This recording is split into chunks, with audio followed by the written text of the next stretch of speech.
Seated on a Lufthansa airliner scheduled to depart from Frankfurt, Germany to Washington, D.C.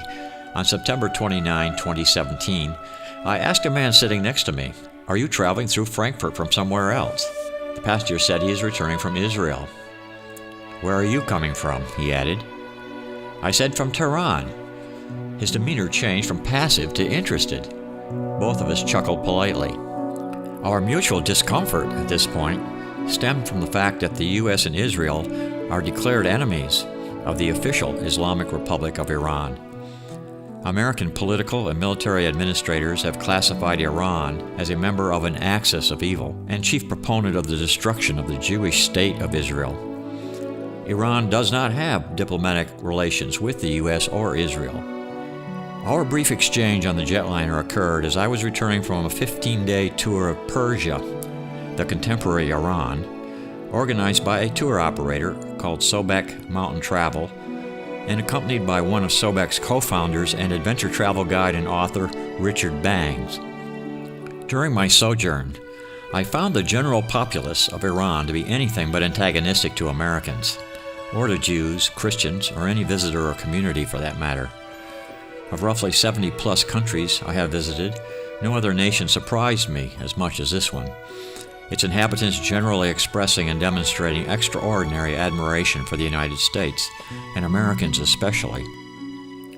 One takeaway from my experience there is that Iran today, despite internal difficulties, is an unlikely provocateur of global mayhem. The international political stratosphere that has for a long time promoted distrust and discomfort, it appears, is disconnected from the general disposition of the citizens of these quarreling nations on the ground. For sure, there are clusters of anti-American Zionist slogans scattered about the country, but these were scarce and mostly a formalism driven by media and a few political special interest groups. I never was accosted in a threatening or less than friendly manner by any inhabitant of Iran during my stay, except modestly by immigration officials at the airport. On the other hand, there were innumerable incidents of unexpected generosity and proffers of goodwill and well wishes from every sector of the society, from teens to families and older adults, and even recruits of the military. A juxtaposition of militarism against the backdrop of Iran's powerful religious establishment is ironic, but not particularly intimidating. The people, the architecture, the amazing bazaars, the history and the landscape hold clues to a legacy that has been cultivated by one of the world's greatest empires, the Persian Empire. That empire eventually fell down, as all empires do. But Iran is on the cusp of moving into the sphere of first world nations again. It is a bridge land between the West and the East. The goods of both spheres flow back and forth across this very dry desert theocracy. Sanctions, or no sanctions, the people of Iran are looking to make progress, constructing a modern civilization of their own, with contributions from every corner of the planet.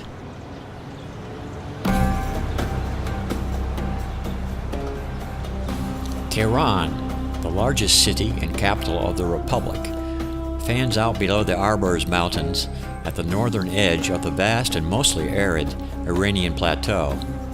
The first of the Qajar kings, a Turk, Aga Muhammad Khan, named Tehran the country's capital in 1778. Today, the sprawling city of roughly 14 million people often is smog-filled and traffic-clogged.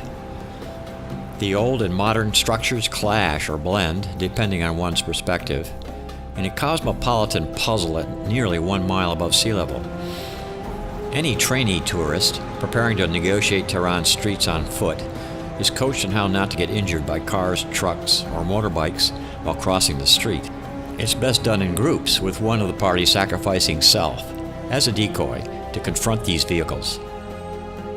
The wealthier north end of the city squeezes up the gradually rising slopes of the Torshal ski mecca. In all seasons, the gondolas serve nature lovers, mavericks, and youthful men and women adventurers who put themselves above it all.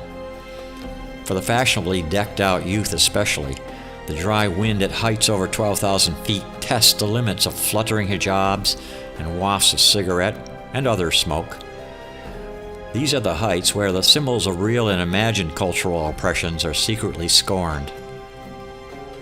One young woman, in her 20s I think, confessed to me while we cycled around the crowd control rail at the lift that she was on the mountain without her parents' knowledge.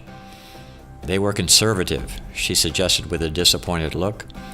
She also asked what it is like to get a job in the U.S. Naturally, we both conceded the political obstacles erected by the U.S. and Iran to her desire to emigrate, or even just to visit. Her encounter with me, an American, clearly was exciting to her.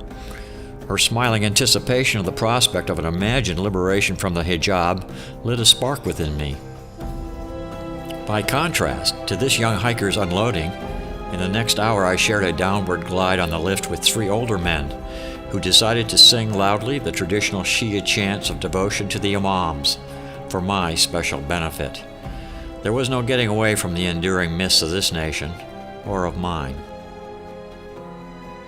To visit an Imamzada tomb, usually in the shadow of an imposing mosque, women must be covered with special cloth and dress, and even female tourists are shunted to the private rooms in order to be properly adorned. However, once in the square or hovering over sacred ground, all visitors partake in a common chorus of greeters and meters, festive picture-taking and jovial relaxation before making the trek into the bowels of the bazaar at, for instance, Tajrish Square in central Tehran.